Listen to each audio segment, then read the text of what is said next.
बिस्मिल्लाहिर्रहमानिर्रहीम। इय्याका नअबुदु व इय्याका नस्तईन। तो गाइज़, आज ना मैं सेकंड ईयर का चैप्टर 25 है डायबिटीज़ मेलाइटिस। इसका मैं जल्दी से एक ना ओवरव्यू देना चाहता हूँ। मुझे पता है कि आप लोग बहुत आसानी से समझ सकते हैं, लेकिन कुछ मैं अपने जैसे स्टूडेंट्स के लिए जिन्हें बहुत ही मसला होता है, जिन्हें पढ़ाई से ना थोड़ी सी ये समझने के नफ़रत होती है ना, मजाक के तौर पे कह रहा हूँ, तो उनके लिए मैंने सोचा चले एक वीडियो बना लेता हूँ। तो जल्दी से एक रिव्यू दूंगा मैं, जितना मैं समझ सका। अगर कोई गलती हो तो काइंडली आप बता दीजिएगा मुझे। होप सो समझ आ जाएगी। डायबिटीज़ मेलाइटिस इंतहाई आसान से है, बस इसमें थोड़े से हैं वो हम कर लेते हैं मिल के। तो आप भी सीख रहे हैं, मैं भी सीख रहा हूँ, आओ मिल के सीखते हैं। तो चलिए शुरू करते हैं। बिस्मिल्लाहिर्रहमानिर्रहीम। डायबिटीज़ मेलाइटिस जो है ना, ये वो कह रहा है एक डिज़ीज़ नहीं है, लेकिन ये हेट्रोजीनियस जो है ना group of multi factorial polygenic syndrome है। और क्या है, characterize by elevated fasting blood glucose, यानी आपकी जो फास्टिंग ब्लड ग्लूकोज लेवल है ना, जो 8 घंटे खाना खाने के बाद जो ग्लूकोज लेवल है वो नॉर्मल से वगैरह हाई रहता है ग्लूकोज। वो आगे रेंज सारी यही मैं बताऊंगा। उसके बाद ये मिस करवाई से ये पीपल 26 मिलियन में जो कह रहा है 8% पॉपुलेशन को ना वो डायबिटीज़ है, ठीक है। और ये पाकिस्तान में तो बहुत ही ज़्यादा है। इसकी वजह से जनाब एक तो ये ब्लाइंडनेस हो रही है, यानी नज़र का ख़त्म हो जाना, और एम्प्यूटेशन। आपने देखा कि शुगर के मरीज़ के ना अक्सर ज़ख़म हो जाए ना तो वो ठीक नहीं होता, और वो ऐसा ऐसा बढ़ता जाता है अगर केयर ना की जाए तो। Late me focus it, okay. अगर केयर ना की जाए तो वो एंड पे काटना पड़ जाता है। आपने देखा होगा कई लोगों के पाँव कटे होते हैं। इसके अलावा जनाब जो होते हैं ना रीनल फेलियर, हाँ, अक्सर वो डायलिसिस करवा रहे होते हैं, नर्व डैमेज होता है, इन्हें न्यूरोपैथी हुई पड़ी होती है, इन्हें कोई महसूस ही नहीं होता कि हम वो कहाँ पे मेरा टच हो रहा है, ज़ख़म हो जाए वो भी महसूस नहीं होता, इसलिए वो बढ़ता जाता है। इसके अलावा हार्ट अटैक हो गया और स्ट्रोक्स हो गया, ठीक है। उसके बाद most cause of diabetes can be separated in 2 groups हो गया। एक होता है टाइप 1 डायबिटीज़ मेलाइटिस हो गया, जिसे हम कहते हैं इंसुलिन डिपेंडेंट डायबिटीज़ मेलाइटिस हो गया। और टाइप 2 जो होते हैं ना वो कहते हैं नॉन इंसुलिन डिपेंडेंट हो गया। एक टाइप 1 होती है जिसके अंदर इंसुलिन की डेफिशिएंसी हो जाती है, बीटा सेल डिस्ट्रक्शन। टाइप 2 जो होती है ना वो नॉन इंसुलिन डिपेंडेंट, इसके अंदर इंसुलिन तो होती है लेकिन वो जो रिसेप्टर्स होते हैं ना, वो बंदा फैटी होता है तो वो इनसेंसिटिव हो जाते हैं, ठीक हो गया। उसके बाद जनाब ये टेबल है, थोड़ा सा जल्दी से मैं बता रहा हूँ। टाइप 1 डायबिटीज़ में एज जो होता है ना ये बचपन में भी हो सकती है टाइप 1, अचानक किसी भी वक्त, और ये रैपिड होती है, बंदे को पता नहीं चलता, बहुत रैपिड होती है चाइल्डहुड या जवानी के अंदर, ठीक है। उसके अलावा जो होते हैं ना फ्रीक्वेंटली अंडर नरिश्ड होता है, यानी वो अच्छी उसे डाइट नहीं मिल रही होती। उसके अलावा जनाब ये 10% जो होता है ना, जो 8% यहाँ पॉपुलेशन से बताई उसमें से 10% जो होता है ना वो टाइप 1 डायबिटीज़ होती है। उसके बाद जेनेटिक प्रेपोजिशन जो होती है ना वो मॉडरेट ही होती है। उसके बाद डिफेक्ट ऑफ डेफिशिएंसी, हाँ, डेफिशिएंसी क्यों होती है पता है आपको? पैंक्रियाज में अल्फा सेल और बीटा सेल होते हैं। अल्फा सेल जो होता है ग्लूकागोन, बीटा सेल जो होते हैं ना इंसुलिन होती है। यहाँ मैंने बनाया हुआ जो इंसुलिन उसका काम है ब्लड से ग्लूकोज लेके सेल में स्टोरेज करवाना, जबकि ग्लूकागोन जो होता है ना सेल से लेके आना और ब्लड के अंदर लेके आना ताकि ब्लड ग्लूकोज लेवल मेंटेन हो। ये सेक्रेट होता है by alpha cell of pancreas, ये होता है insulin beta cell. Got it. उसके बाद जनाब फ्रीक्वेंसी ऑफ कीटोसिस हो गया, यानी इस कीटोन्स बॉडी जो होती है ना कॉमनली बनती है इसमें। और प्लाज्मा इंसुलिन जो होती है ना वो एब्सेंट होती है, लो होती है या एब्सेंट होती है, क्योंकि प्रोडक्शन वाले सेल ही डिस्ट्रॉय है। Ketoacidosis acid ketone build up हो जाते हैं। उसके अलावा response to oral hypoglycemic drug में अनरिस्पॉन्सिव, यानी अब ये भी तो हो सकता है ना कि हम उसे हाइपोग्लाइसीमिया करवा दें तो ऐसी कुछ ड्रग्स दें, लेकिन टाइप 1 डायबिटीज़ में इसका रिस्पॉन्स नहीं आता। इसके अलावा ट्रीटमेंट जो होती है ना वो होती है इंसुलिन इज ऑलवेज इन। अब हाइपोग्लाइसीमिक में क्या होता है, उसे स्वेटिंग होती है, वो फेंट होना शुरू हो जाता है, तो इसमें वो ड्रग्स हम नहीं दे सकते टाइप 1 डायबिटीज़ में क्योंकि रिस्पॉन्स नहीं है। टाइप 2 जो होते हैं ना वो मोटे लोगों में होती है अक्सर, जो 35 से अबव हो जाए, ओबेसिटी। उसके बाद है ये 90% से ज़्यादा जो डायबिटिक हैं उनके अंदर होती है। वेरी स्ट्रॉन्ग जेनेटिक प्रेपोजिशन है, यानी कुछ लोग ना नस्लों से मोटे होते आ रहे होते हैं, उनकी जेनेटिक मटेरियल में ही होता है, ठीक है। उसके बाद है insulin resistant combined with inability या beta cell to produce appropriate quantity of insulin होगा, क्योंकि वो रेजिस्टेंस हुई पड़ी होती है इंसुलिन की, रिस्पॉन्स नहीं हो रहा था, इसलिए बीटा सेल भी कम प्रोड्यूस कर रहे थे। कीटोसिस जो होती है ना वो बहुत कम होती है इसके अंदर। इसके अलावा जनाब होता है हाई अर्ली डिजीज़ हो गया प्लाज्मा इंसुलिन। देखें बीटा सेल अपना फंक्शन मुकम्मल कर रहा है लेकिन आगे से इंसुलिन को पिक ही नहीं कर रहा, तो इसलिए इंसुलिन तो ये हाई रहेगी लेकिन वो रिस्पॉन्स नहीं शो कर पा रही। अगर अब ये डायबिटीज़ ट्रीट ना कीजिए लंबे अरसे तक हो तो वो इंसुलिन की सेक्रेशन भी डिक्रीज ऐसा ऐसा होना शुरू हो जाती है, और हाइपरऑस्मोल हाइपोग्लाइसीमिक स्टेट में होता है। हाइपरग्लाइसीमिक यानी उसी का ग्लूकोज लेवल हर वक्त हाई रहता है, और रिस्पॉन्स टू हम इसे हाइपोग्लाइसीमिक मेडिसिन दे दें ना तो ये रिस्पॉन्स कर जाता है। अब इसकी जो है ना इसमें टाइप 1 में तो है इंसुलिन की इंजेक्शन ही लगते हैं और कोई इसका हल नहीं है। टाइप 2 में क्या है, उसे हम कहते हैं डाइट कंट्रोल करो, एक्सरसाइज करो, ओरल हाइपोग्लाइसीमिक ड्रग्स दो। इनमें आती हैं अक्सर क्या नाम था यार, ग्लूकोफेज आई थिंक आती है, मैंने देखा मेरे दादा अबू खाते होते थे। उसके अलावा reduction of the risk factor हो गया, वेट रिडक्शन करें, स्मोकिंग उसे करें, ब्लड प्रेशर कंट्रोल करें, अपना treatment of the dyslipidaemia is essential in this therapy. यानी ये इजी है इसको कंट्रोल करना। ओके हो गया। तो नेक्स्ट में अब हम आते हैं, ये है जनाब टाइप 1 डायबिटीज़। टाइप 1 डायबिटीज़ जो होते हैं ना वो होती है लेस दैन 10 वही 20% यूनाइटेड स्टेट से आप मिस करें। हाँ, इसकी जो काम की बात है ना वो होता है आइलेट्स ऑफ लैंग्रियान्स, ये पेंक्रियाज के सेल को कह रहा है। वो become infiltrated with activated T lymphocyte, यानी अपने ही टी लिम्फोसाइट जो है ना बीटा सेल के ऊपर एक्ट करते हैं। कंडीशन कॉल्ड इंसुलाइटिस हो गई, इन्फ्लामेशन हो जाती है इसकी, और वो इसकी कंडीशन कहलाती है इंसुलाइटिस हो गया। Over period of year autoimmune attack on the beta cell production की डिप्लीशन हो जानी चाहिए, ख़त्म होना शुरू हो जाते हैं। ठीक होगा। सिम्टम्स अपीयर अब्रप्ट, यानी अचानक आते हैं सिम्टम्स, बंदे को ये नहीं होता कि ऐसा ऐसा ऐसा, ये अचानक सिम्टम्स आते हैं क्योंकि बीमारी है वो अचानक ही आएगी। और pancreas fail to respond again injection of glucose, pancreas को फिर पता भी नहीं चलता कि कब जनाब ग्लूकोज का लेवल इंक्रीज़ हो गया बॉडी में, कब नहीं होगा। ओ यार इसका कैमरे में क्या प्रॉब्लम है, just focus it. Okay, monozygotic if one sibling is type 1, हाँ वो कह रहा है मोनोजाइगोटिक यानी एक स्पर्म और एक एग, इनसे जो यानी दो जो इंडिविजुअल बनती हैं ना हम उन्हें कहते हैं मोनोजाइगोटिक। उनके अंदर डायबिटीज़ की चांसेस क्या है, अगर एक के अंदर जो है ना वो डायबिटीज़ टाइप 1 है तो दूसरे के अंदर चांसेस क्या हैं 30 to 50%, क्योंकि टाइप 1 डायबिटीज़ हमने कहा है कि ये जेनेटिकली लेस, यहाँ पे कहा हुआ है, कहाँ पे गया यार, जेनेटिक प्रपोजिशन मॉडरेट है, लेकिन टाइप 2 वेरी स्ट्रॉन्ग है। अगर मोनोजाइगोटिक ट्विंस के अंदर टाइप 2 डायबिटीज़ है तो दोनों के अंदर होगी। टाइप 1 का ये चांस है कि एक में हो दूसरे में 30 से 40% चांस है, यही बात कर रहा, बस इतनी सी इसमें है। और next let me focus it यार, why it is not focusing. Okay, now diagnosis of type 1 diabetes हो गया। Onset of type 1 diabetes typically during childhood and puberty हो गया, सिम्टम्स आर डेवलप सडनली हो गया, अचानक होते हैं। टाइप, हाँ इसके जब साइन एंड सिम्टम्स क्या, एक तो है पोलीयूरिया, उसके बार बार ना यूरिन आएगा, पोली डिस्पीजिया यानी उसे प्यास बहुत ज़्यादा, क्योंकि यूरिन ज़्यादा निकल रहा है तो वो मैकेनिज़्म के ज़रिए ना थ्रस्ट सिस्टम एक्टिवेट हो जाए, प्यास ज़्यादा लगेगी उसे। और पोलीडिस्फेजिया, उसे भूख भी बहुत ज़्यादा लगने लग जाएगी, अचानक उसे ना भूख के हंगर पैंग्स आना शुरू हो जाते हैं। उसके बाद जनाब उसके अलावा वो फिर क्योंकि वाटर लॉस हो जाता है उसके साथ मिनरल्स भी लॉस होते हैं, फैटीग हो जाती है। इसके अलावा जनाब उसका वेट लॉस होना शुरू हो जाता है। और डायग्नोसिस कन्फर्म ग्लाइकोसाइलेटेड, हाँ HbA1c हम एक टेस्ट होता है उसकी वो बात कर रहा है कि वो हम करते हैं, हाँ ग्लाइकोसाइलेटेड हीमोग्लोबिन के लिए टेस्ट होता है। ठीक होगा। उसके अंदर वो क्या कहते हैं 6.5 मिलीग्राम पर डेसीलीटर जो है ना वो नॉर्मल रेंज से ज़्यादा अगर हो जाती है, ग्लाइको नॉर्मल रेंज 5.7 है, अगर fasting blood glucose FBG greater than 126 milligram पर डेसीलीटर हो गया।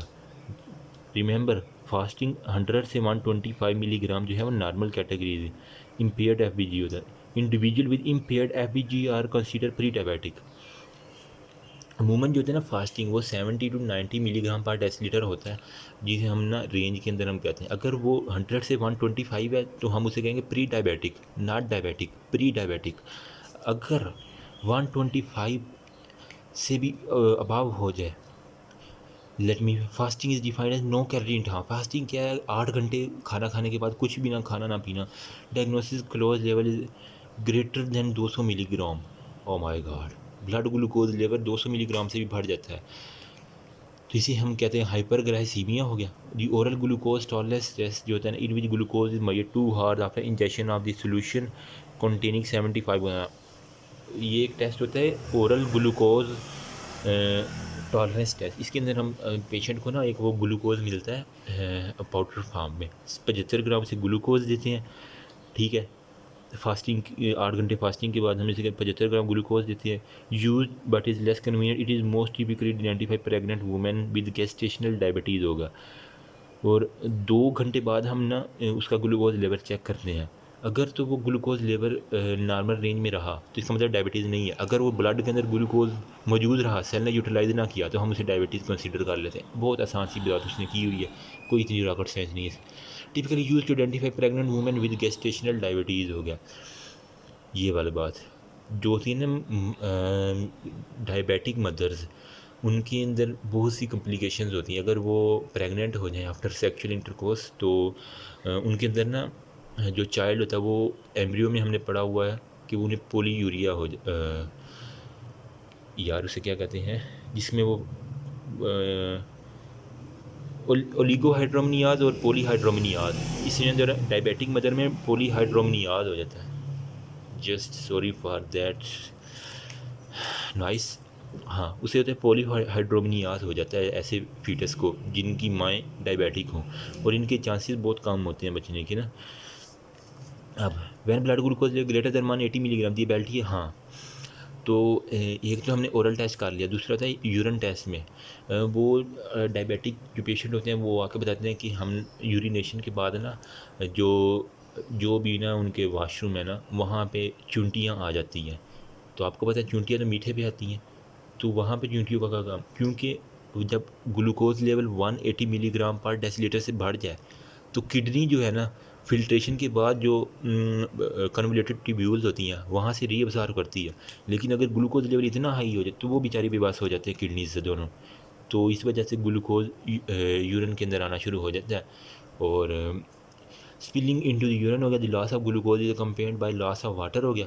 जाहिर बात है, जब ग्लूकोज बाहर आएगा तो अपने साथ वाटर भी लेके आएगा, रिजल्टिंग इन करेक्टेड पोलीडिस्पेरिया, यानी थ्रस्ट उससे बहुत ज़्यादा हो जाएगी, डिहाइड्रेशन हो जाएगी, थ्रस्ट हो जाएगी, वो फटीग हो जाएगा। अब यहाँ पे उसने जनाब एक ये चार्ट बनाया हुआ है। ये जनाब एक नॉर्मल पर्सन था, ठीक हो गया, उससे हुआ जनाब इम्यूनोलॉजिकल ट्रिगर्स हुए, ठीक है। इसके अंदर इंसुलिन सेक्रेटरी कैपेसिटी 100 पे थी, सपोज उसने किया हुआ है, ठीक है, 100 पे थी। उससे यह इस लेवल पे हुआ जनाब जब उसकी ईयर इतने ना, यहाँ पे सपोज 1 ईयर ओल्ड था या 2 ईयर ओल्ड था, डायबिटीज़ टाइप 1 की बात कर रहा है। इम्यूनोलॉजिकल ट्रिगर हुआ, इंसुलिन प्रोडक्शन कम होती गई, बीटा सेल डिसफंक्शन होतेगा। जब ज़्यादा सेल डिसफंक्शन हो, ये क्या होगा, क्लिनिकल थ्रेश होल्ड, यहाँ तक तो है वो प्री डायबिटिक हो गया, लेकिन इस थ्रेश होल्ड के बाद हम उसे डायबिटिक कहते हैं। Beta cells are completely destroyed हो गए। ओके, यहाँ पे तक डिसफंक्शन हो गया, यहाँ पे डिस्ट्रॉय हो गया, और ये हो जाए डिस्ट्रक्शन। आप पढ़ लेते हैं एक्सपोजर ऑफ वायरस। हाँ, कोई भी वायरस या टॉक्सिन, कोई मेडिसिन का टॉक्सिक इफेक्ट हो जाता है। Beta cell destruction individual with genetic predisposition, slow beta cell destruction होता है ना, वो period of year beta cell destroyed हो जाते हैं, resulting in decrease production of insulin. Insulin production कम होती गई। उसके बाद ये क्या है, when the insulin secretory capacity is below the threshold type 1, हम उसे डिक्लेयर कर देंगे। ओके हो गया। उसके बाद जनाब है मेटाबॉलिक चेंजेस। ये मैंने जस्ट लिखा हुआ है एक दफ़ा, फैटी होता है, weight loss, glycoside, HbA1c 6.15 milligram पर डेसीलीटर से अगर ज़्यादा हो जाए तो टाइप 1 डायबिटीज़ उनकी। 126 मिलीग्राम पर डेसीलीटर नॉर्मल जो होता है ना, वो 70 टू 90 मिलीग्राम पर डेसीलीटर ग्लूकोज लेवल होता है, ये प्री डायबिटिक होता है, और 100 से 125। होप सो इतना पता चला। उसके बाद metabolic changes in type 1 diabetes हो गया। मेटाबॉलिकली क्या चेंजेस आती हैं, result from deficiency of insulin that profoundly affect metabolism, यानी मेटाबॉलिक इफेक्ट आपको काफ़ी हो जाए। लीवर, जिगर, मसल्स और एडिपोज टिश्यू, यानी जो फैट वाला टिश्यू है लीवर हो गया, और जो होते हैं ना वो मसल हो गया, मसल, लीवर और एडिपोज टिश्यू जो सिग्नेट रिंग वाले होते हैं वो ज़्यादा उनका मेटाबॉलिक इफेक्ट डिस्टर्ब हो जाता है। अब जो इम्पोर्टेंट बात मैं आपको समझाने जा रहा हूँ, जो मुझे जो समझ आई है ना, इसके अंदर क्या होता है, इंटेस्टाइन ये हो गया। जस्ट सी माई स्वेटिंग, गर्मी आज तो बहुत ज़्यादा है, और I have not started my A Cs because A C चलाने का मतलब आपको पता है नींद, और मैं नहीं चाहता अपनी सुस्ती। Come to our lecture.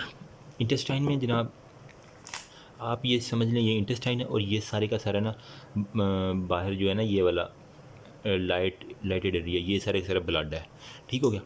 अब ये देखिए उसने ब्लड मेंशन भी किया हुआ है। इंटेस्टाइन में जनाब ग्लूकोज अब्जॉर्ब हो गया, एक नंबर एक ये हो गया। इंटेस्टाइन में जनाब काइलोमाइक्रोन यानी फैट्स और प्रोटीन की जो कम्बिनेशन हमने फर्स्ट ईयर में पढ़ी हुई है ना, वो अब्जॉर्ब हो के अकामुलेट हो गए। एक चीज़ ये। उसके बाद इंटेस्टाइन में से ब्लड के अंदर आया अमाइनो एसिड, क्योंकि हमने प्रोटीन खाई है। ठीक है, एंजाइम ने एक्ट किया, अमाइनो एसिड अब्जॉर्ब हो गए, 3 चीज़ें अब्जॉर्प्शन होगी। ठीक है। अब देखें जो पेंक्रियास है ना, उस बंदे को ना डायबिटीज़ थी, बीटा सेल टाइप 1 डायबिटीज़ थी। बीटा सेल जो है ना वो डिस्ट्रॉय हुए, इंसुलिन नहीं बन रही। Got it? I hope focus होगा ये। हाँ, लेकिन जो पेंक्रियास से अल्फ़ा सेल है वो ग्लूकागोन तो बनाते जा रहे हैं, जिसकी वजह से इस ग्लूकागोन का काम क्या है, ब्लड ग्लूकोज लेवल इंक्रीज़ करना, और हालांकि एब्जॉर्प्शन भी ब्लड के अंदर हो रही है, तो दोनों एक ही वे में काम कर रहे हैं, तो ब्लड ग्लूकोज लेवल तो काफ़ी हाई हो जाएगा। अब जो अमाइनो एसिड एब्जॉर्ब हुआ वो ग्लूकोनियोजेनिक प्रिकर्सर यानी ग्लूकोज सिंथेसिस में इन्वॉल्व हुआ। ठीक है, amino acid from muscles and other peripheral tissue वो भी आ गए, ग्लूकोनियोजेनिक प्रिकर्सर में आ गए, पायरोवेट ग्लाइकोलिसिस के स्टेप में आ गए। उधर से हमें पता है लीवर के अंदर भी स्टोर होता है ग्लूकोज, ग्लाइकोजन की शरण में ग्लाइकोजन टूटा, ग्लूकोज 6 फास्फेट मान गए बाई ग्लाइकोलिसिस प्रोसेस में।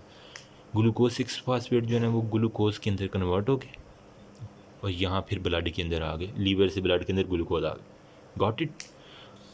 उसके बाद हमने कहा था एक उसने किया था लीवर को, दूसरा मसल्स को, मसल से ये भी आ गया, लीवर के भी बात आ गई। अब एडिपोज साइट्स रह गए हैं। हमें पता है एडिपोज के अंदर जनाब होता है फैट ट्राइसाइल की ज़रूरत, टीएजीज हमने फर्स्ट ईयर में पढ़ा है। इसके अंदर रहता है ग्लिसरॉल, बैकबोन, और उसके बाद साइड चेन फैटी एसिड्स होते हैं। टीएजीज टूटा एसिटाइल को में की वजह से जनाब वो रिएक्शन होता है क्रिप्स साइकिल्स का, आपने अगर पढ़ा हो तो। उसके अंदर होता है फैटी एसिड और ग्लिसरॉल। ग्लिसरॉल क्या था? ग्लिसरॉल ग्लूकोनियोजेनिक प्रीकर्सर में आया, पायरोवेट में। Oh my God shit. Glycerol जो था ना वो ग्लूकोनियोजेनिक प्रीकर्सर के अंदर आ गया। ठीक है, उसने फिर पायरोवेट में किया ग्लूकोज 6 फास्फेट ग्लूकोज, और ये यहाँ पे एटलीस्ट ग्लूकोज बन रहा है फैटी एसिड से, यानी फैटी एसिड भी ग्लूकोज में कन्वर्ट हो रहा है, और जो ग्लिसरॉल है वो भी ग्लूकोज में कन्वर्ट हो रहा है। जैसे फैटी एसिड एसिटाइल कुए, ये क्रेब्स साइकिल की बात कर रहा है, कीटोन बॉडी बने, कीटोन बॉडी, इसीलिए उसे कीटोसिस हो जाती है। समझ आ गई? फैटी एसिड से कीटोन बॉडीज बन गई, ग्लिसरॉल से ग्लूकोज 6 पायरोवेट से ग्लूकोज, ब्लड में अंदर ग्लूकोज आ गया। जस्ट सिंपल सा ये मैकेनिज़्म है। और टीएजीज का जो दूसरा काम था ना, लीवर के अंदर भी तो टीएजीज होती हैं, वो भी फैटी एसिड में अगर कन्वर्ट हो गया, या तो ये फैटी एसिड टीएजीज में कन्वर्ट हो गए हैं, या फिर ये आगे चल के कीटोन बॉडीज़ बना रहे हैं। सीधी। अब ये लीवर के टीएजीज हैं VLDL, very low density lipoprotein, VLDL अकामुलेट हो गया, वेरी लो डेंसिटी लिपोप्रोटीन की सूरत में अकामुलेट हो जाएगा। यही बातें हैं। अब पढ़ लेते हैं hypoglycemic result from increased hepatic gluconeogenesis and decrease glucose uptake by insulin से GLUT4 जो होते हैं ना वो इंसुलिन रिसेप्टर्स हैं ऑफ एडिपोज टिश्यू के। वो कह रहा है हाइपरग्लाइसीमिक रिजल्ट में जनाब हेपेटिक ग्लूकोनियोजेनेसिस, ये वाली ग्लूकोज सिंथेसिस लीवर की increase and decrease glucose uptake by GLUT4 of the adipose, adipose के जो है ना उनके GLUT4 जो होता है ना, इनके अंदर होता है GLUT4, उसकी सेंसिटिविटी डिक्रीज़ हो जाती है। इतनी सी बात की हुई है, कोई इसकी अंदर कोई ऐसी मुश्किल बात नहीं है। ओके, अब आ जाते हैं जनाब हाइपरग्लाइसीमिया और कीटोएसिडोसिस हो गया। Elevated blood level of blood glucose and ketone bodies are hallmark of untreated diabetes. ठीक है, ब्लड ग्लूकोज और कीटोन बॉडी कीटोसिस भी हो जाती है और हाइपरग्लाइसीमिया भी हो जाता है। Cause by increase hepatic production of glucose via gluconeogenesis. Got it, glucose gluconeogenesis liver के अंदर हो गया। उसके अलावा मैं बता चुका हूँ GLUT4 की जनाब इस सेंसिटिव हो जाती है। Ketosis result from increase metabolism of fatty acid. Fatty acid से जनाब मतलब कीटोसिस हो गया, कीटोन बॉडीज़ हो गया। और हाँ, इसकी क्या होती है जनाब, बीटा ऑक्सीडेशन होती है, सेंथिस 3 हाइड्रोक्सी ब्यूटारेट और एसीटोएसीटेट। मैंने ये लिखा हुआ कीटोसिस के नतीजे में क्या होता है, metabolism of fatty acid increase हो जाता है। इसके अंदर एक्सेलरेटेड बीटा ऑक्सीडेशन हुई है तो 3 हाइड्रोक्सी ब्यूटारेट और एसीटोएसीटेट बन गया। Got it. उसके बाद जनाब हम occur in 25 to 40% of allosteric activate pyruvate carboxylase. Pyruvate carboxylase activate हो गया। Gluconeogenic enzyme diabetic ketoacidosis DKA is a type of metabolic acidosis हो गया। डायबिटिक कीटोएसिडोसिस को हम कहते हैं मेटाबॉलिक एसिडोसिस, DKA इसकी शॉर्ट फॉर्म है। Occur in 20 to 40% of newly diagnosed type and patient become ill और those don't comply therapy. DKA is treated diabetic ketoacidosis. DKA is treated by replacing fluid हो गया, electrolyte हो गया। ठीक है, यानी एक किस्म का हम ना मैंने ऐसे पेशेंट्स देखे हुए हैं, मैंने लास्ट वीडियो में डायलिसिस के ऊपर भी बनाई हुई है। उसके अंदर वो डायबिटिक पेशेंट होता है और उसके अंदर ना वो इलेक्ट्रोलाइट की जनाब एक रिप्लेसिंग की जाती है, फ्लूइड रिप्लेस किया जाता है उसे, यानी डायलिसिस भी एक उसकी ना एक है क्लीनिंग ऑफ ब्लड। उसके अंदर ये इलेक्ट्रोलाइट की होती है, इसके शॉर्ट एक्टिंग, उससे बार बार इंसुलिन की ना इंजेक्शन दिए जाते हैं। थोड़ी थोड़ी देर बाद ना 2 घंटे के बाद इंसुलिन चेक की जाती है और फिर इंजेक्शन लगा दिया जाता है इंसुलिन का। शुगर चेक की जाती है और insulin. Hyperglycaemia without precipitating hypoglycaemia हो गया। तो उसका यानी हाइपरग्लाइसीमिया को ना वो कंट्रोल किया जाता है शॉर्ट इंसुलिन के इंजेक्शन लगा के, थोड़े थोड़े पॉइंट्स इंसुलिन के लगाए जाते हैं। उसके बाद hypertriglyceridemia, oh my God, triglyceridemia TAGs का यानी एलिवेटेड लेवल है। Just see this photo. और इसके अंदर क्या होता है, floating of the liver can be dispose होगा थ्रू ऑक्सीडेशन और कीटोन बॉडी सिंथेसिस होगा। Not all fatty acid flooding the liver can be disposed through oxidation or ketone. The excess fatty acid converted into TAGs. Excess fatty acid converted into TAGs and which is packed and secreted in low density lipoprotein. Same वही बात कर रहा है। Access fatty acid यहाँ से आए या तो वो कीटोन बॉडीज़ में बन जाते हैं, अगर नहीं बनते तो कुछ जो है ना TAGs VLDL और अकामुलेट हो गए ब्लड के अंदर। तो काइलोमाइक्रोन आर सेंथिसाइज्ड, ये देखें इंटेस्टाइन से अब्जॉर्ब हुए, काइलोमाइक्रोन अकैमुलेट हो गए ब्लड के अंदर। Synthesized dietary lipid by intestinal mucosal cell following a meal हो गया। Because lipoprotein degradation catalyze by lipoprotein lipase. ज़ाहिर बात है लिपोप्रोटीन की डिग्रेडेशन लिपोप्रोटीन लाइपेज ने करनी है। In the capillary bed of adipose is low in diabetic हो गया। जो डायबिटिक पेशेंट होते हैं उनके अंदर लिपोप्रोटीन लाइपेज की जो है ना वो लो इन कैपिलरी बेड में हो जाते हैं, ये एंजाइम की डेफिशिएंसी हो जाती है। So enzyme synthesis with low insulin increased VLDL micron, जिसकी वजह से हाइपर ट्राइग्लिसरोनीमिया, यही मैंने लिखी हुई है। वो कह रहा है कैपिलरी बेड के अंदर लिपोप्रोटीन लेवल लो हो गया, सिंथेसिस ऑफ एंजाइम डिक्रीज हो गया when insulin level are low.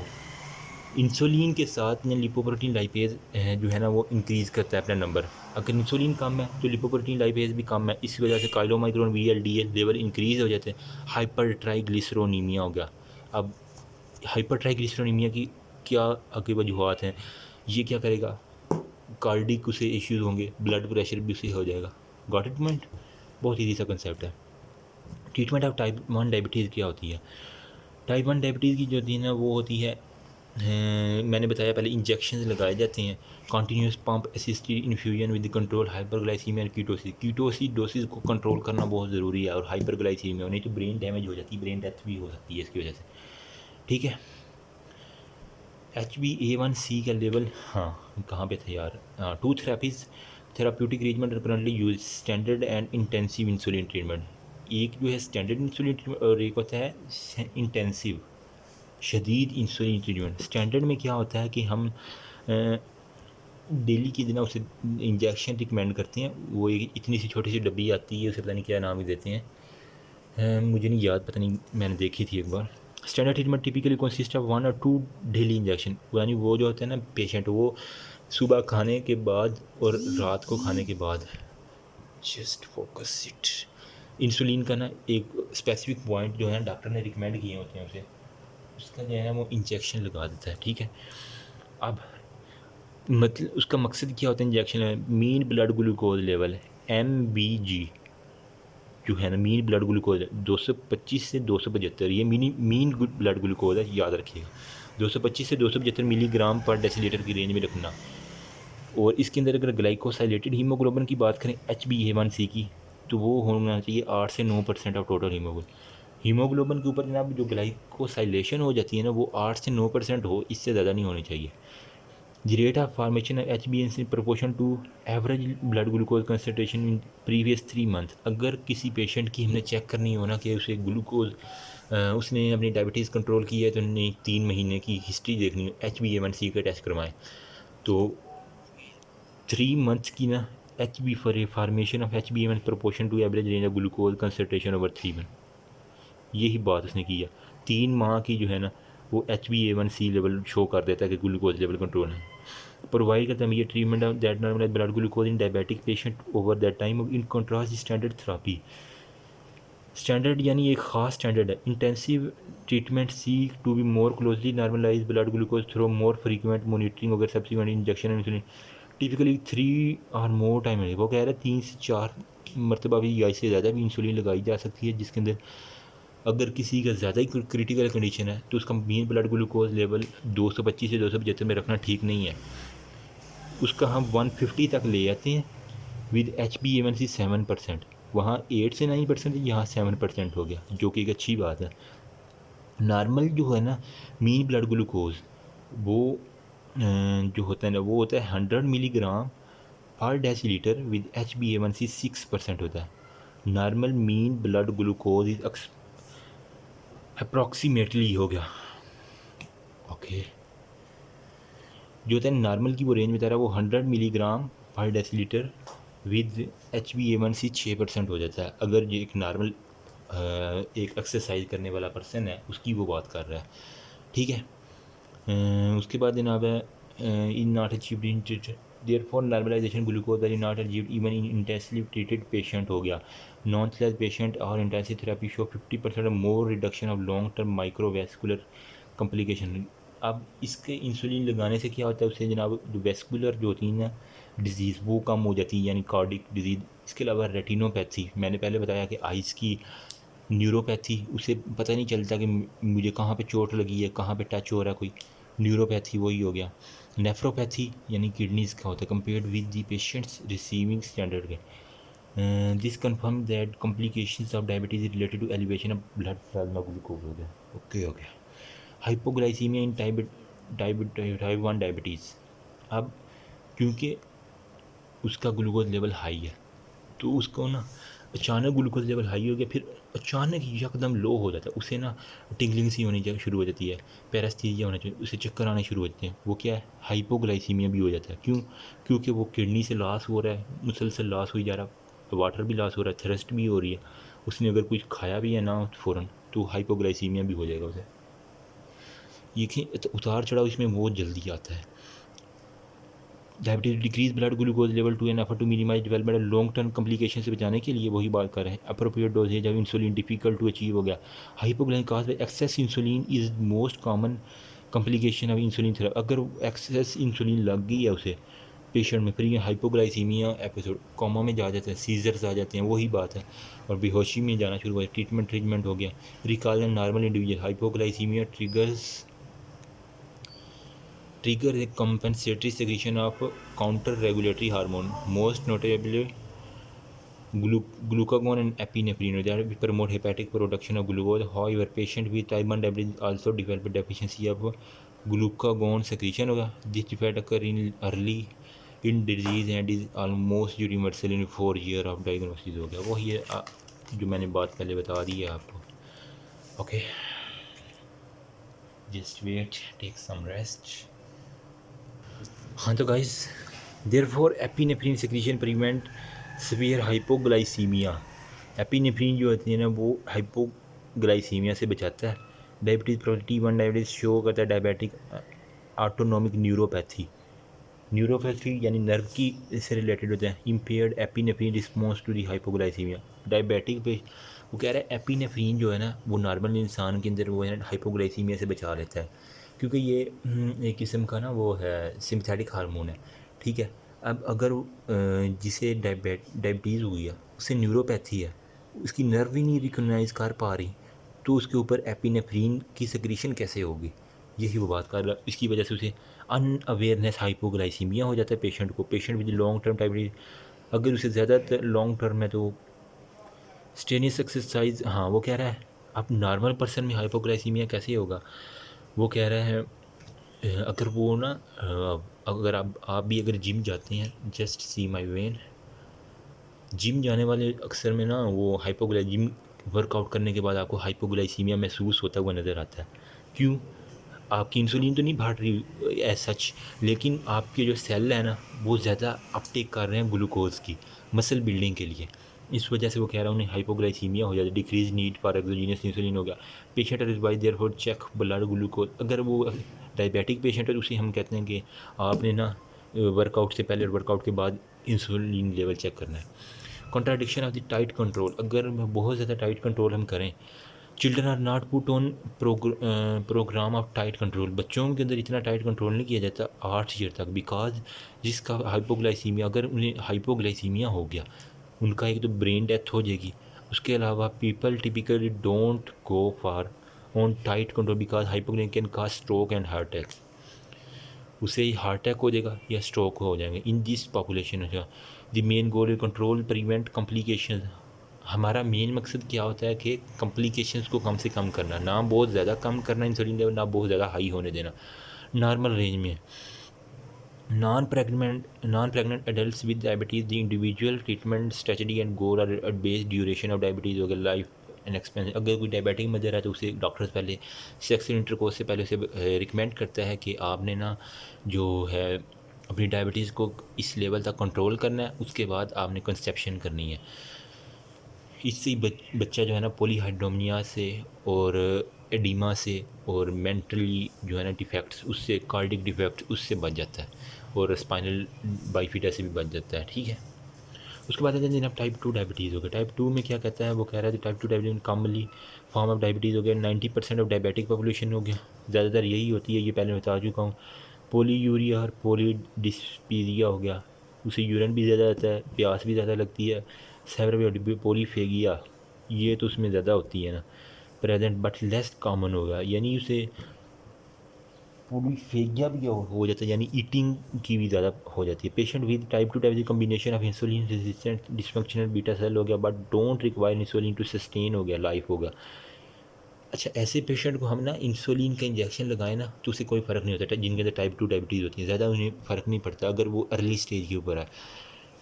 HbA1c below 7% in over 95, हाँ, but don't require insulin to.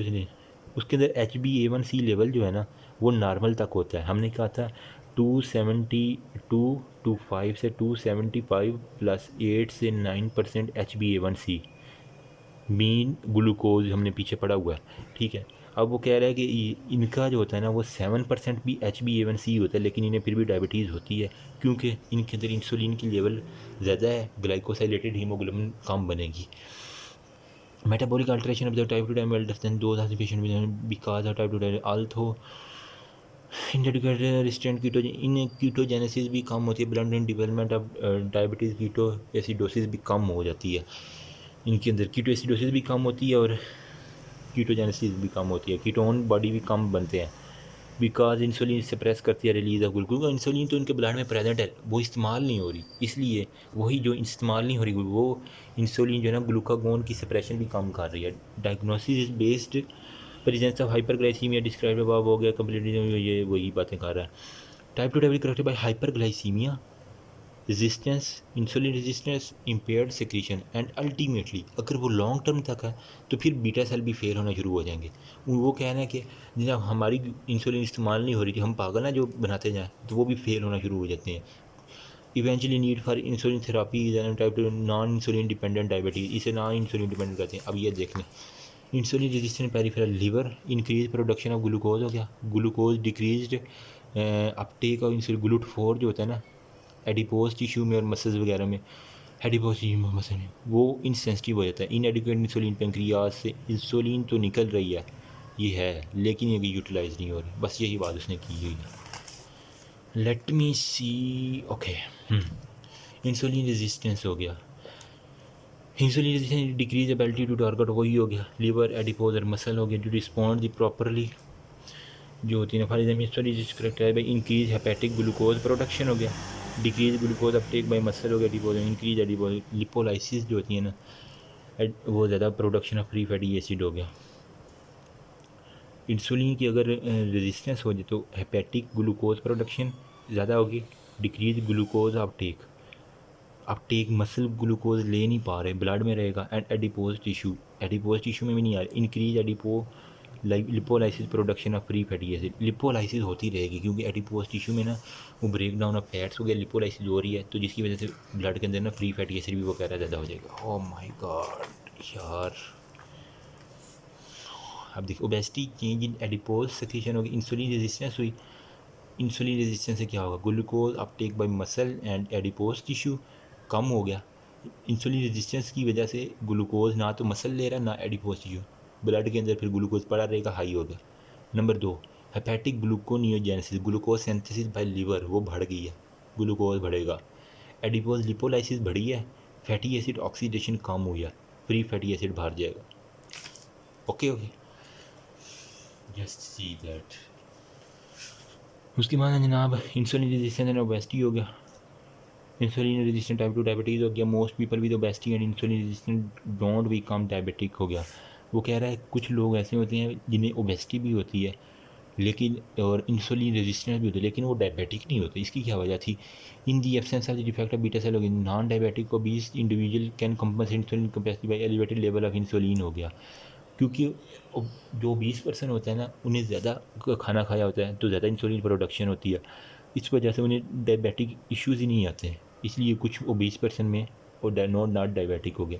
Insulin secretion is 2 to 3 time higher in obese होगा, got it. जितनी requirement ज़्यादा होती जाएगी उतनी इंसुलिन ज़्यादा बनती जाएगी।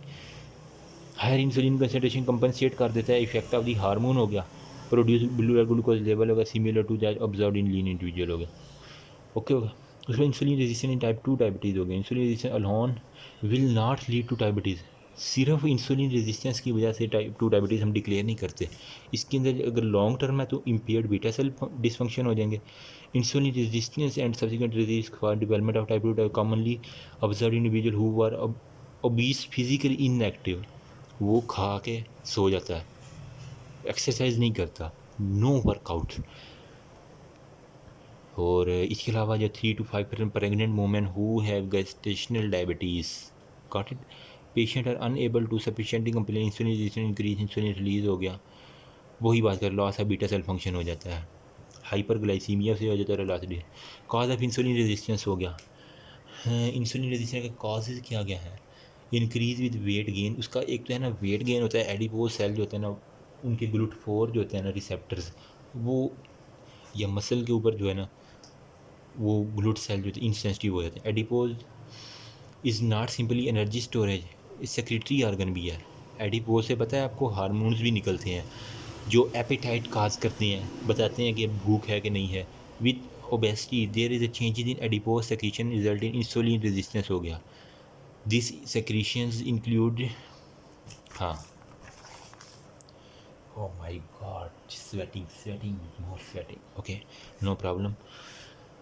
ओबेसिटी में एडिपोज टिश्यू से जो है ना साइटोकाइन इंटरल्यूकन 6 वो निकलता है, इंक्रीज लेप्टिन सिंथेसिस, ये लेप्टिन हार्मोन की है सिंथेसिस इंक्रीज हो जाती है। डिक्रीज एडिपोनेक्टिन, एडिपोनेक्टिन भी हार्मोन की कम हो जाती है। लेप्टिन की इंक्रीज लिपोलाइसिस, लिपोलाइसिस बढ़ गई, ठीक है, क्योंकि लेप्टिन जो है ना वो लिपोलाइसिस करवा रहा है। More free fatty acid blood के अंदर, due to more free decrease glucose utilisation hyperglycaemia. अब देखें ब्लड के अंदर ना एक जो है ना ग्लूकोज, इसके अंदर फ्री फैटी एसिड ज़्यादा आ गया तो ये ब्लॉक करेंगे रस्ते को, इस वजह से हाइपरग्लाइसीमिया हो जाता है। TH लेवल इंक्रीज हो जाता है लीवर में, हेपेटिक स्टीनोसिस हम इसे कहते हैं। यही बात वो सारी कर रहा है। Cytokinin such interleukin 6, just focus it, yes, हाँ अब ठीक है, होप सो नज़र आ रहा होगा। Lipolysis production of free fatty acid ability to decrease use of glucose हो गया। हाइपरग्लाइसीमिया हो जाता है, maintain deposition of TH in liver हो गया। फ्री फैटी एसिड है प्रो इन्फ्लेमेटरी इफेक्ट हो गया। In long term free fatty acid suppress करता है ग्लूकोज इंड्यूस इंसुलिन से रिलीज हो गया। एडिपोनेक्टिन इंक्रीज करता है free fatty acid, consequent decrease in adipose protein contribute free fatty acid availability. वही बात कर रहा है सेम। अब पीछे ग्राफ इन्होंने दिया हुआ है, वो कह रहा है कि blood insulin level rise from basal each meal, हर खाने के बाद जो है ना वो 20% की ये रेड लाइन शो कर रहा है। खाना खाने के बाद जनाब ब्लड इंसुलिन लेवल बढ़ जाती है अगर नॉर्मल है तो, और ये नॉर्मल पर्सन में भी खाना खाने के बाद बढ़ जाती है, लेकिन उस पीक तक नहीं बढ़ती। हमने यहाँ पे पढ़ा हुआ है ओबीस है higher 2 to 3 times insulin secretion level, वही बात कर रहा है। अब इंसुलिन तो है लेकिन ग्लूकोज लेवल जो है ना वो दोनों में मेंटेन रहता है एक जितना, नॉर्मल में भी ओबीस में भी, अगर उसके अंदर कोई डायबिटिक इफ़ेक्ट्स नहीं है, उसी की बात कर रहा है। Got it. अगर ये ग्राफ मैं दिखा दूंगा आपको, ये वाला, ठीक है। अब एक ये ग्राफ है, let me shorten that video, okay. इसमें वो पहले बता रहा है fasting glucose in untreated type 2 diabetes, जिसके अंदर इंसुलिन इनसेंसिटिविटी है, वो क्या करेगा, obese individual develop insulin resistance with ऐसा ऐसा उम्र के साथ साथ ना उसके अंदर ग्लूकोज लेवल बढ़ता जाएगा बढ़ता जाएगा बढ़ता जाएगा, ओके। अब जो है ना इंसुलिन सिक्रीशन, वो जो है ना पहले बढ़ती जाएंगी बढ़ती जाएंगी बढ़ती जाएंगी, फिर इंसुलिन भी अनट्रीट, अगर वो अनट्रीट रह गया, पता है आपको, अनट्रीट रह गया तो वो इंसुलिन की सिक्रीशन बीटा सेल की डिस्ट्रक्शन की वजह, थ्रेशोल्ड मैंने बताया था, और इसके नीचे फिर डिक्लेयर कर देते हैं हम डायबिटीज़। पढ़ लेते हैं। Obese individual develop insulin resistant होगा बीच में proceed the development of diabetes by 10 और more years.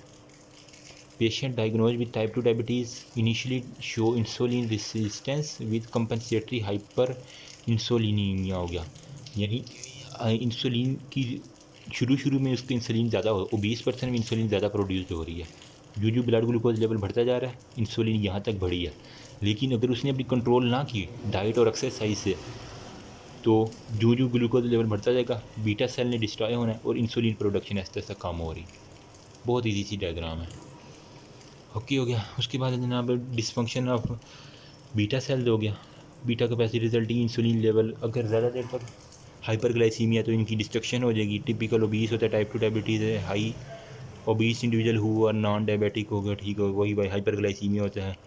Hyperglycaemia elevated free fatty acid के प्रो इन्फ्लेमेटरी इन्वायरमेंट, वही बातें सेम कर रहा है। अब यहाँ पे आ जाएं, क्या कह रहा है इसके अंदर, इंसुलिन रेजिस्टेंस हुई, जेनेटिक ओबेसिटी, टाइप 2 डायबिटीज़ की बात, हाइपर इंसुलिनीमिया हो गया, इंसुलिन लेवल हाई हुआ, इम्पेयर्ड ग्लूकोज टॉलरेंस हुआ, डिक्लाइन बीटा सेल, वही ग्राफ को एक्सप्लेन कर रहा है हमसे। टाइप 2 डायबिटीज़ जेनेटिक ये होता है। अगर माइक्रो कम्प्लिकेशन में ज़्यादा छोटी जो कम्प्लिकेशन है ना टाइप 2 डायबिटीज, उसमें तो retinopathy, neuropathy, nephropathy, kidney, nerve या आइज़ पे। मैक्रो में क्या होता है, दिल के ऊपर सीधा जाकर लगती है, कार्डियोवैस्कुलर डिजीज़, स्ट्रोक, उसकी कोरोनरी आर्टरी ब्लॉकेज नज़र आना शुरू हो जाएंगी आपको।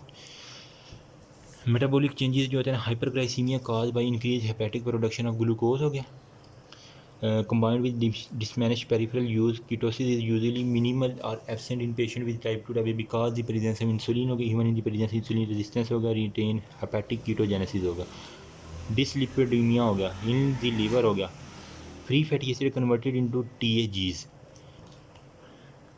hyperglycemia, dyslipidemia हो गया, फ्री फैटी एसिड जो है THs में कन्वर्ट हो गए, which are package in VLDL, मैंने बताया था VLDL में स्टोर हो जाते थे पीछे ग्राफ में। अगर मैं दिखा सकूँ, ये देखें, THs से फैटी एसिड TH VLDL में स्टोरेज होगा, या तो ये ग्लूकोज 6 पर ग्लूकोज बन जाएंगे, कीटोन बॉडीज़ बन जाएंगी, या फिर ये VLDL में चेंज हो जाएंगे। ओके, वही बात कर रहे हैं। इसलिए VLDL chylomicron synthesised from dietary lipid हो गया with intestinal mucosal cell following the meal होगा, because lipoprotein degradation catalyzed by lipoprotein lipase in adipose tissue in low diabetic होगी। Plasma micron and VLDL chylomicron और VLDL ज़्यादा हो जाएगा, resulting in hyper ट्राइग्लिसरोनीमिया हो गया। Low level of high density of lipoprotein associated with type 2 diabetes. Low level of high density lipoprotein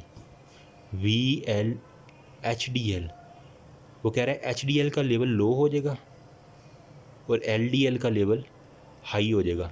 HDL लो और LDL high, हम इसे कहते हैं टाइप 2 डायबिटीज़ होगी। जैसे ट्रीटमेंट अब इसकी क्या है जनाब, weight reduction, exercise, medical nutrition therapy हो गया। उसे स्ट्रिक्ट यानी एरिया में रखा जाता है। उसे कहते हैं ना तो आपने खाने में परहेज़ भी करना है, एक्सरसाइज भी करनी है, मेडिकल न्यूट्रिशन भी दी जाती है, वाइटामिन उसे दिए जाते हैं। हाइपोग्लाइसीमिक एजेंट हो गया, मेटफॉर्मिन हो गया, which decrease hepatic output of glucose हो गई, जो लीवर से ग्लूकोज की जो है ना वो कम करवाता है। सल्फोनाइल यूरेज जो होता है ना, इंसुलिन की सेक्रेशन को ज़्यादा करवाता है। अच्छा, thiazolidinediones increase peripheral insulin sensitivity, alpha glucosidase inhibitor inhibit करता है एब्जॉर्प्शन डायट्री होगा। ये मैंने ग्राफ बनाया हुआ है, इसमें वो कह रहा है कि जनाब मेटफॉर्मिन जो होता है ना वो लीवर को आउटपुट को कम कर देता है, मेट। उसके बाद है सल्फोनाइल यूरेज क्या करता है, इंसुलिन की सेक्रेशन को पैंक्रियाज से बढ़ा देता है। अल्फा ग्लूकोसाइडेज इनहिबिटर क्या करता है, decrease absorption of carbohydrate, intestine में कार्बोहाइड्रेट की अब्जॉर्प्शन को कम कर देता है। उसके बाद है इंसुलिन थेरापी भी हम करते हैं इसके अंदर, अगर वो लॉन्ग टर्म है तो हम इंसुलिन थेरापी करते हैं। बैट्रियाटिक सर्जरी, हाँ इसके अंदर जनाब एक होती है, अगर ज़्यादा ओबीस है ना तो हम इस सर्जरी करके ना वो फैट ही रिमूव कर देते हैं ताकि वो सेंसिटिविटी भी ख़त्म हो जाए। उसके बाद chronic effect and prevention of the diabetes हो गया, ये मैं आपको बताता हूँ अभी। बिस्मिल्लाहिर्रहमानिर्रहीम गाइस, अब हम क्रोनिक इफेक्ट और प्रिवेंशन ऑफ डायबिटीज़ के ऊपर आते हैं। As noted availability therapies of moderate hypoglycemia diabetes but fail to complete normalize metabolism और long term standing elevation blood glucose associated, ये वही बातें कर रहा है जनाब। ये मैंने पहले आपको समझा दिया है, ये इधर ठीक है, सेम वही इसने बनाया हुआ है ये लिपन कार्ड का। तो अब यहाँ पे क्या कह रहा है कि वो उसे एथेरोस्क्लेरोसिस हो जाती है, एथरोमा माने कार्डियोवैस्कुलर डिजीज, स्ट्रोक होता है। उस बंदे को शुरू में रेटिनोपैथी होगी, उसकी आई साइड वीक होगी, ठीक है, नेफ्रोपैथी होगी, किडनी उसके डिसऑर्डर हो जाएंगे, और इसके अलावा रेटिनोपैथी हो जाएगी, नेफ्रोपैथी, न्यूरोपैथी हो जाएगी। उसके बाद उसकी जो बढ़ती जाएगी तो उसकी कार्डियोवैस्कुलर डिजीज़ हो जानी चाहिए, यानी उसकी जो है ना कोरोनरी आर्टरीज ब्लॉकेज होना शुरू हो जाती हैं। और स्लो एंड प्रोग्रेशन, ये ऐसा होता है। इंसिडेंस ऑफ रेटिनोपैथी जो होते हैं ना वो डिक्रीज है। हाँ, हम रेटिनोपैथी को ना वो कम कैसे कर सकते हैं, HbA1c का लेवल हमने कम करना होगा। बेनिफिट ऑफ टाइट कंट्रोल, हमें अच्छी तरह उसे ऊपर कंट्रोल करना होगा डॉक्टर की स्ट्रिक्ट ऑब्जर्वेशन के अंदर। Hypoglycemia is most, hyperglycemia cause करता है chronic complication of diabetes uncleared हो गए in cell which increase glucose independent insulin हो गया। Elevated blood glucose lead to increase intracellular glucose and metabolism हो गया। Intracellular sorbitol contribute to formation of cataract. Intracellular sorbitol जो है ना वो बनता रहता है ये एज ए मेटाबॉलिक प्रोडक्ट, जो कैटरैक्ट यानी मोतिये का बायस बनता है इन डायबिटिक, ठीक है। बहुत आसान सी बात उसने की हुई है। उसके बाद जनाब हाइपरग्लाइसीमिया प्रमोट करता है non enzymatic condensation of glucose with cellular protein reaction in formation of HbA1c। Hyperglycaemia होगा वो ऐसे इंजाइम को एक्टिवेट करेगा जो ग्लाइकोसाइलेटेड हीमोग्लोबिन्स बनाती है, जिसकी वजह से HbA1c लेवल हाई हो जाएगा। उसके बाद आता है जनाब माइक्रोवैस्कुलर चेंजेस डायबिटिक क्या रिड्यूस करता है वाउंड हीलिंग। उसी अगर ज़ख़म हो गया, मैंने पहले बताया आपको कि एम्प्यूटेशन करना पड़ जाती है, वो ज़ख़म का ख्याल नहीं रखता, वो ब्लैक हो जाता है, स्कार बनता है और ऐसा ऐसा बढ़ता जाता है। अमूमन जो है ना वो आपके फीट के ऊपर है ना, डायबिटिक पेशेंट के फीट के ऊपर आपने देखा होगा वो ब्लैक स्कार बनता है, वो बढ़ता जाता है, वो केयर नहीं करता और आखिर पर डॉक्टर कहते हैं कि इसकी एम्प्यूटेशन करिए, टांग ही काट दो, नहीं तो ये पूरा बंदा ही जाएगा। ग्लाइकोसाइलेशन एंड प्रोडक्ट्स होते हैं, वही बात कर रहा हूँ, वाउंड हीलिंग काम हो जाती है, currently can be non prevent. उसके बाद जनाब है ट्रीटमेंट ऑफ टाइप 2 डायबिटीज़ को कह रहा है decrease by combined nutrition therapy. Type 2 diabetes को कंट्रोल करना बहुत आसान है यारो, सिर्फ वेट लॉस करें, अपना एक्सरसाइज करें, आपकी सेल यूटिलाइजेशन कम ज़्यादा हो जाएगी, हाइपरटेंशन भी कंट्रोल हो जाएगा। वही बात कर रहा है बेनिफिशियल इफेक्ट ऑफ दी है, लॉन्ग टर्म बेनिफिट हो जाते हैं, HbA1c 7% हो जाता है in early course of diabetes में हो जाते हैं। ओके। उसके बाद जो है चैप्टर समरी जल्दी से मैं देख देता हूँ। डायबिटीज टाइप हाइड्रोजीनियस ग्रुप है, ये पहले बता चुका हूँ। Elevation FBG fasting blood glucose level होता है, अडल्ट ब्लाइंडनेस एम्प्यूटेशन हो जाती है, nerve damage, renal failure, heart stroke हो गया, हीट ठीक हो गया। टाइप 1 डायबिटीज़ टाइप 2 हो गया। टाइप 1 जो होता है 10% होती है, अब्रप्ट होती है, ऑटोम्यून अटैक होता है, बीटा सेल ऑफिंक्रिया होता है, वायरल इन्फेक्शन जेनेटिक हो गया, वही होगा। हाइपर ग्लाइसीमिया हो गया, कीटो एसिडोसिस, हाइपर ट्राइग्लिसरोनीमिया हो गया, रिजल्ट फ्रॉम एक्सोजीनस इंसल्ट हो गया। उसके बाद जनाब hyperglycemia and ketoacidosis. Type 2 diabetes has strong genetic complication, result from combination insulin resistance and dysfunction beta cell होगा। Insulin resistance is a decreased ability of target tissue as liver, adipose, muscle to respond. Obesity is most common cause of insulin resistance. However, most people with obesity and insulin resistance don't become diabetic. In the absence of defect in beta cell function, non-diabetic obese individual can compensate for insulin elevated level of insulin. Insulin वही है, same वही बातें कर रहे हैं। Atherosclerosis होते हैं, macro जो बड़ी में ब्लड वेसल में, शॉर्ट में न्यूरोपैथी, नेफ्रोपैथी और रेटिनोपैथी। गाइस चैप्टर कंप्लीट हो चुका है, तो होप सो आपको समझ आ गई होगी। तो अगर कोई किस्म की मेरे से गलती होगी तो काइंडली ज़रूर बताइए। मेरा व्हाट्सएप नंबर भी है, और मैंने अपनी तरफ से कोशिश की है कि जल्दी जल्दी से बताने की। और अगर कोई चीज़ रह गई हो तो काइंडली मुझे मैसेज कर दें, कमेंट सेक्शन ओपन है, आप कमेंट सेक्शन में भी बता सकते हैं। तो इंशाल्लाह अब मैं वीडियोज़ अपलोड करता रहूँगा। तो बस एक गुजारिश है कि अपने लिए भी दुआ करें, मेरे लिए भी दुआ करें। अल्लाह ताला हम सबको कामयाबी से इंतज़ार करें। जस्ट वीडियो बनाने का मकसद, जो मैं खुद जो हूँ ना, एक नालायक सा आदमी हूँ, अपने आप को नॉट एन इंटेलिजेंट पर्सन, पता नहीं अल्लाह पाक ने कौन सी मेरे अंदर खूबियाँ रखी हुई हैं, इसी का करम है बस। तो मैं यहाँ तक पहुँचा हूँ, बाकी मुझ में तो ऐसी ख़ास बात नहीं है, ये तो करम है आपका, मुझ में तो ऐसी बात नहीं है। बस यही कहूँगा, स्टे मोटिवेटेड और दूसरों की मदद करें, अल्लाह पाक आपकी मदद करेगा। थैंक यू सो मच, अल्लाह हाफिज़।